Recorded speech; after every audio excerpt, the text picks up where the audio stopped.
Udah bisa ya? Bisa tuh. Aduh, jaringan tadi Mbak Holnya jadi agak susah untuk nyambung sama melakukan persetujuannya. Baik, kita langsung saja Mbak Holnya. Nah, baik. Assalamualaikum warahmatullahi wabarakatuh. Salam warahmatullahi wabarakatuh. Nah, teman-teman semua, setelah jujur ya kita udah lama sekali tidak melakukan diskusi dan juga mengadakan kegiatan-kegiatan di ruang virtual seperti ini. Nah, niatnya hari ini kita mau melakukan diskusi lewat Zoom. Namun, karena kita ingin diskusinya lebih santai, maka diskusi hari ini kita lakukan melalui live Instagram aja, Mbak Hol ya. Iya. Nah, alhamdulillah hari ini kita mau diskusi tentang hal yang menurutku itu adalah hal-hal yang bisa dibilang hal-hal yang baru, dan juga kita ingin mendiskusikan suatu hal yang itu lahir dari satu penelitian ilmiah, dan ini menurutku adalah hal yang dengan bobot penelitian yang cukup tinggi. Nah, ini hari ini alhamdulillah Mbak Holly apa namanya pendiri Damas Juris juga, hanya untuk kita berdua sebenarnya bersedia untuk diskusi lagi tentang otoritarianisme, ketatanegaraan di masa darurat kesehatan. Nah, penelitian ini merupakan tesisnya Mbak Holly untuk mendapatkan gelar MI, gelar Magister Hukum di Universitas Erlangga Surabaya. Nah, alhamdulillah hari ini beliau berkenan untuk menjelaskan kepada kita semua tentang isi dari tesis yang sudah disusun itu. Nah, teman-teman semua, karena menurutku tesis ini adalah suatu penelitian yang sangat kontekstual sekali dan baru dengan Indonesia, jadi sangat menarik untuk kita bahas dan untuk kita kupas, terutama lagi untuk kita analisis apakah Indonesia benar-benar ada dalam keadaan otoritarianisme atau neo-otoritarianisme gaya baru gitu ya. Nah, hari ini kita langsung saja ya sama Mbak Holi ya. Silakan. Baik, terima kasih Ratu. Assalamualaikum warahmatullahi wabarakatuh. Selamat malam teman-teman. Malam hari ini sebenarnya niatnya sama Ratu ini sharing atau sifatnya diskusi ya tuh, karena kan sama-sama belajar. Di sini saya mau memaparkan sedikit mengenai penelitian yang telah saya buat untuk menempuh gelar Magister Hukum saya, yang kebetulan baru 19 Januari 2021 ini saya dinyatakan telah lulus. Ini saya membuat penelitian yang berkaitan dengan ketatanegaraan otoritarianisme masa darurat kesehatan di Indonesia. Nah, teman-teman, di sini saya lebih memfokuskan untuk membahas mengenai karakteristik rezim otoriter yang terjadi karena suatu bentuk keadaan darurat kesehatan yang ada di Indonesia akibat daripada munculnya COVID-19 itu sendiri. Jadi lebih fokus di keadaan darurat, jadi bukan sifatnya rezim otoriter yang sifatnya umum, namun fokus kepada keadaan darurat kesehatan di Indonesia. Nah, teman-teman, perlu kita ketahui bahwa COVID-19 ini sebagaimana dinyatakan oleh WHO sebagai pandemi global pada 11 Maret tahun 2020, di mana hampir memberikan dampak terhadap seluruh negara di dunia, termasuk di Indonesia, sehingga hal tersebut memberikan suatu dampak terhadap tatanan sosial, baik secara perekonomian Indonesia yang mengalami penurunan hanya sekitar 0,3% peningkatan daripada perekonomian Indonesia itu sendiri. Bagaimana disampaikan Direktur Pelaksana Bank Dunia, dan juga dampak secara dampak terhadap kesehatan. Jadi ada dua dampak yang ditimbulkan, yakni yang pertama secara ekonomi dan yang kedua adalah perlu kita ketahui untuk merespon adanya suatu bentuk keadaan darurat yang disampaikan oleh WHO akibat daripada COVID-19 itu sendiri. Kemudian pemerintah Indonesia mengeluarkan dua kebijakan sebagai dasar hukum untuk mengatur atau untuk melakukan penanganan terhadap penyebaran COVID-19. Yakni yang pertama, Kepres RI nomor 11 tahun 2020 tentang penetapan kedaruratan kesehatan munculnya COVID-19, dan yang kedua adalah COVID-19 ini dikategorikan sebagai bencana nasional non-alam sebagaimana dinyatakan dalam Kepres nomor 12 tahun 2020 tentang penetapan bencana non-alam penyebaran daripada COVID-19 itu sendiri. Nah, teman-teman, untuk menyikapi adanya dampak daripada COVID-19 itu sendiri, kemudian pemerintah mengeluarkan suatu bentuk kebijakan, baik melalui aturan hukum maupun melalui suatu bentuk himbauan.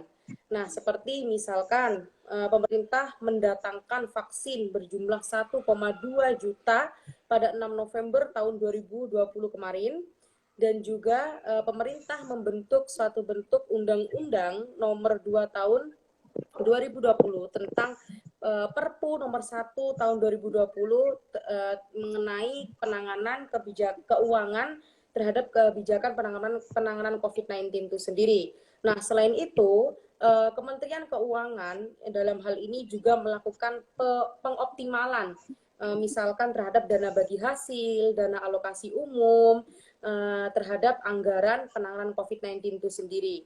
Nah, selain itu, pemerintah juga mengeluarkan himbauan, misalkan membentuk gugus tugas percepatan penanganan COVID. Pemerintah juga mengeluarkan himbauan social distancing, terus juga menyarankan untuk WFH. Pemerintah juga mengeluarkan paket kebijakan ekonomi, yang dimana kebijakan-kebijakan tersebut adalah diperuntukkan untuk penanganan daripada penyebaran COVID-19 itu sendiri.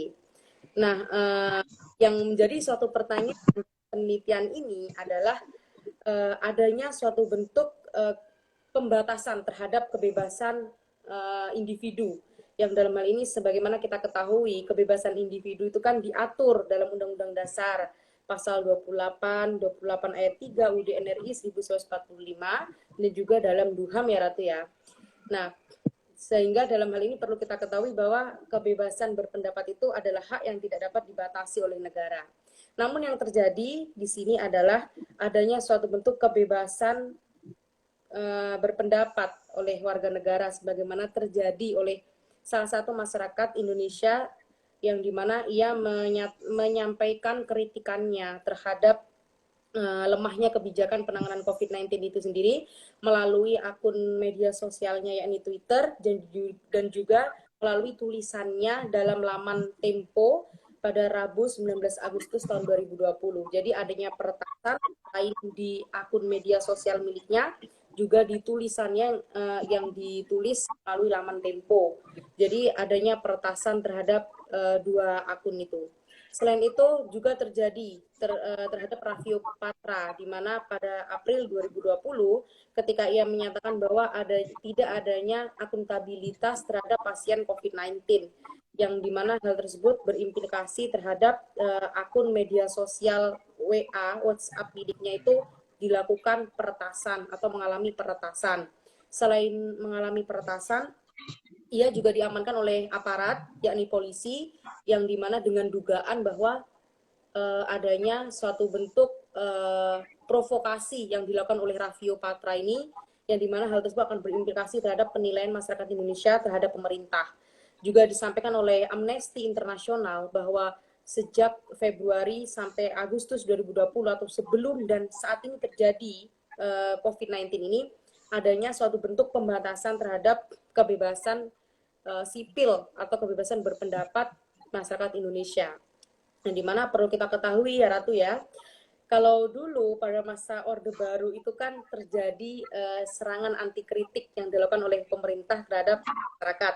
Nah, ternyata serangan kritik yang terjadi pada masa Orde Baru itu muncul kembali sebagaimana kasus yang saya sampaikan tadi, yang hal ini tentu menimbulkan suatu pertanyaan bagi kita semua.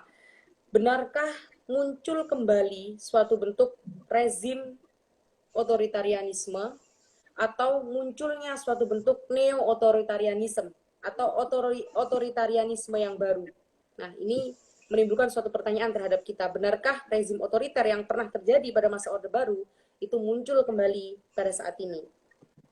Nah, dalam hal ini, sebelum kita menjawab atau kita mengetahui bersama-sama munculnya suatu bentuk rezim otoriter, terlebih dahulu kita harus memahami konsep daripada rezim otoriter itu sendiri, di mana rezim otoriter merupakan suatu bentuk sistem pemerintahan yang sifatnya sentralistik tuh.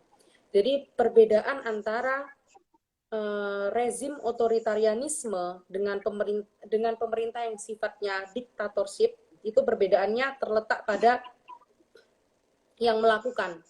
Jadi kalau otoritarianisme itu sifat sentralistik itu dilakukan oleh sistem pemerintahan. Jadi terjadi oleh eksekutif, yudikatif, dan legislatif. Namun kalau diktatorship itu hanya yang memimpin dalam suatu negara tersebut menggunakan hukum sebagai sarananya untuk melakukan tindakan yang sewenang-wenang. Jadi pelakunya di sini beda. Kalau otoriter, pelakunya sistem. Kalau diktatorship, pelakunya satu orang menggunakan Perorangan. untuk melanggengkan kekuasaannya, seperti itu. Nah, kemudian selain daripada pemerintahan yang sentralistik, ada juga sifat dari negara untuk menyembunyikan praktik koruptif pejabat negara itu sendiri. Jadi sifat daripada rezim otoriter itu selain sentralistik juga menyembunyikan adanya praktik tindakan koruptif daripada pejabat negara itu sendiri. Nah, itu merupakan suatu bentuk ciri-ciri atau karakteristik dari rezim otoritarianisme. Adanya pembatasan terhadap kebebasan sipil, supremasi hukum yang lemah, terus apa istilahnya ya, tidak menyetujui adanya lawan politik berkuasa sendiri, tidak menyetujui adanya lawan politik. Nah, itu bentuk daripada atau ciri-ciri dari rezim otoriter. Nah, rezim otoriter itu untuk mengukur bagaimana adanya rezim otoriter, tolak ukur kita itu terletak pada dua ciri-ciri itu. Pertama, ciri-ciri rezim otoriter dan juga demokrasi konstitusional. Jadi negara yang sifatnya menganut demokrasi konstitusional itu berseberangan dengan rezim otoriter, yang dimana pemerintahannya itu tidak sewenang-wenang. Kemudian adanya kebebasan terhadap individu, kebebasan pers, kemudian adanya suatu bentuk hak-hak terhadap masyarakat yang minoritas, seperti itu. Nah, itu suatu bentuk daripada perbedaan antara rezim otoritarianisme dengan demokrasi konstitusional. Dan contoh daripada rezim otoriter, sebagaimana saya sampaikan tadi, adanya kebebasan berpendapat yang dibatasi oleh pemerintah. Nah, mungkin penjelasan saya mungkin masih banyak ya tuh, karena kan penelitian ini kan dikerjakan juga membutuhkan waktu, jadi tidak mungkin saya sampaikan Waktu yang lama. Jadi mungkin sampai masih di sini ada pertanyaan atau bagaimana mungkin menurut Ratu atau teman-teman, silahkan yang mau bertanya. Enggak sih Mbak Hol, nanti mungkin di akhir aja sih kita bertanya. Sebenarnya ada banyak pertanyaan ya, tapi nanti di akhir. Tapi Mbak Holi silakan lanjut aja dulu. Oh gitu ya. Mungkin kalau misalkan di tengah-tengah ada pertanyaan, silahkan ya Ratu ya. Oh ya, siap Mbak Hol. Nah, ini juga yang ingin saya sampaikan ini, sebentar. Nah, ini yang mau saya sampaikan ini berkaitan dengan karakter otoriter yang terjadi pada masa darurat kesehatan ini. Sebenarnya banyak sekali contoh kasusnya, cuman yang tadi